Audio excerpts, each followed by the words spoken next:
Hello everyone, my name is Master Steve, and welcome back to some more Age of Empires 2 Definitive Edition. It's going to be a quick Civ guide for the Teutons. Now, the Teutons have been around since the Age of Kings days, and they really have not changed a lot with time. They still have their most iconic unit, the Teutonic Knight, which we all know and love, some of the best paladins in the game, and actually just, I don't know, some really good farms. So this video is going to go over what your army composition should be, their civ bonuses, their team bonus, how they should be played, what their weaknesses are, what their strengths are, and actually overall general overview of the civilization. So make sure you guys stick around, and hopefully this video will give you some good information you can take into online play and hopefully, help you climb the ranks, hopefully. So we're going to start off with their civ bonuses regarding economy. Now, economy bonuses, they really do not have a lot, but the one that they do have is super strong. So it does start off in the Dark Age, and what they get is their farms cost 40% less. Now, having cheap farms early on means that you're able to boom and get that extra food coming in relatively quickly, and that does give you some options in the feudal age. So if you want to go for a scout rush or something like that, you do have that option. It does make getting up to the next age very fast, and it's just super helpful for your economy overall. Now, the only issue with this is that it's the only economy bonus that they do get. They get nothing else. So you better make this bonus count, and you better get into farming early.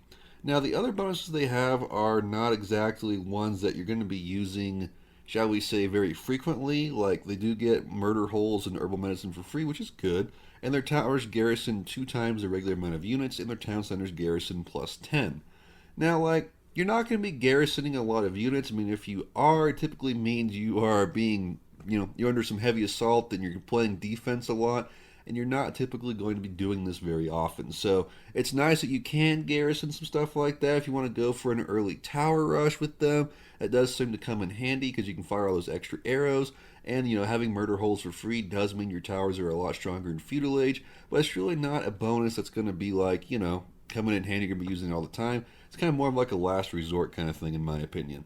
Now, they do have another bonus, which is the monks have a healing range that's 2 times the size of the normal one. So, your monks being able to heal from farther away is handy, but again, that's kind of a bonus where it's like, you're not really using monks to heal in battle unless you're super good at micro. It's more of something that you use monks to heal when the battle's over, and if you're going to be using a monk in battle, typically it's for conversions.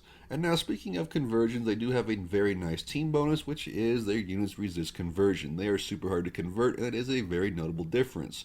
So that's super good, super nice stuff with that. But the bonus everyone loves about the Teutons is their barracks and stable units get +1 armor in Castle Age and Imperial Age for a total of +2. Now, this is super strong, and what it leads to is some of the best paladins you can ever use in the game. Their paladins, I mean, if you can mass up 30 of those things, they are super hard to take out. They're actually not too bad against anti-cavalry units, and they hold up super nicely. So always make sure you're getting those paladins cranking out whenever you're playing as the Teutons. And they do have that lovely Teutonic Knight to back it up, which is just the absolute, hands down, the best melee unit in the game. Teutonic Knights can go, head to toe with any other infantry unit, and they're pretty much guaranteed to win. Their melee armor is super strong. They are super slow, though, but they are a very good unit. Their weakness, though, is definitely going to be ranged units. Teutonic Knights aren't exactly fans of gunpowder, or if you're playing against a strong archery civilization like the Koreans, Mongols, anything that has a good mobile archer, it's going to be a kind of a headache for the Teutons to deal with, but as long as you're pairing up your Teutonic Knights with your paladins, they are super strong. And now they do have some pretty nice unique techs, and that is Ironclad, which means siege weapons get extra melee armor, which is super handy. So they do not get Siege Ram, they do get Siege Onager, which is always nice.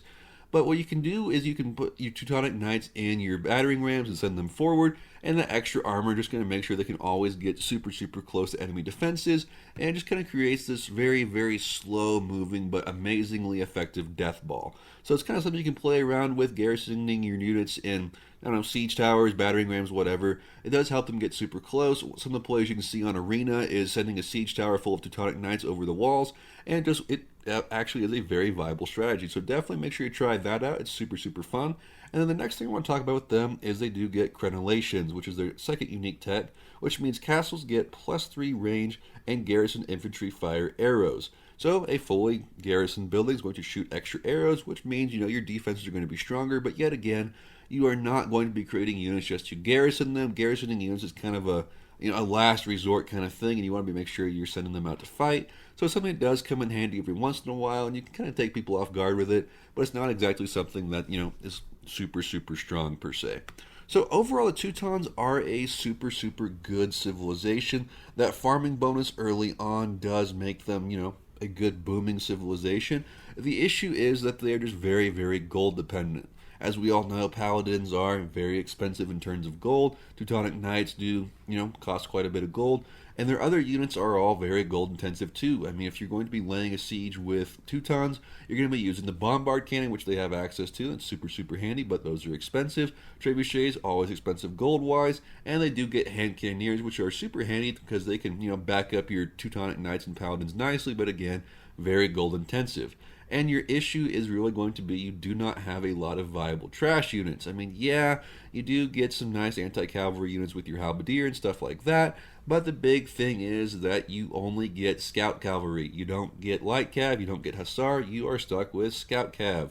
Which means that in the late game, that can come back to bite you. Your scout cav do get some very nice upgrades, but in the end, they're not going to hold up against hussars, period. They're super weak. So that does leave a very big gaping hole when it comes to your late game trash units. So make sure you keep that in mind.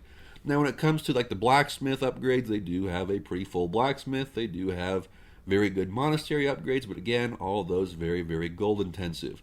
So if you're going to be pulling the Teutons, what you need to make sure you're doing is you're using that food early on to kind of get, I don't know, I'll tell you some feudal age trash units out, like your scouts and stuff. Like you can get a very nice scout rush going as Teutons. The thing is, though, is that it needs to be effective.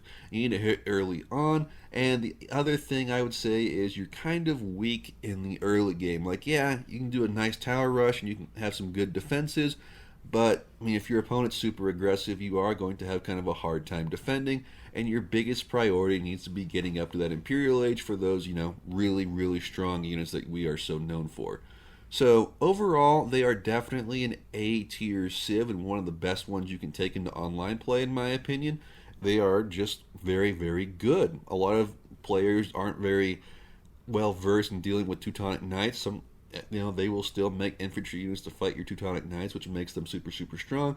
They are a civilization that is very easy to climb the ranked ladder with, and I mean, I would highly recommend that. The thing is, though, is that they're kind of a one-trick pony in a way with just, you're going to be going for paladins and Teutonic knights, and if you run up against a player that is, super well experienced in the game, knows what they're doing, they're going to be able to counter you rather well, and they are a civ that I would say that although they are very strong, you do need to make sure you practice with them and, make sure you know what you're doing. So, again, your big strategy for this civilization needs to be making sure you are getting those farms down early on, trying some sort of feudal age push, and making sure you're getting straight to the Imperial Age for those elite Teutonic knights and paladins, and steamrolling with them that way, because that extra armor on your stable units does make a huge difference, and having Teutonic knights to back that up does make them pretty much an unstoppable force. So they are kind of a slow rolling civ to get going, but once you get up into those later ages, yeah, they are super strong and super fun.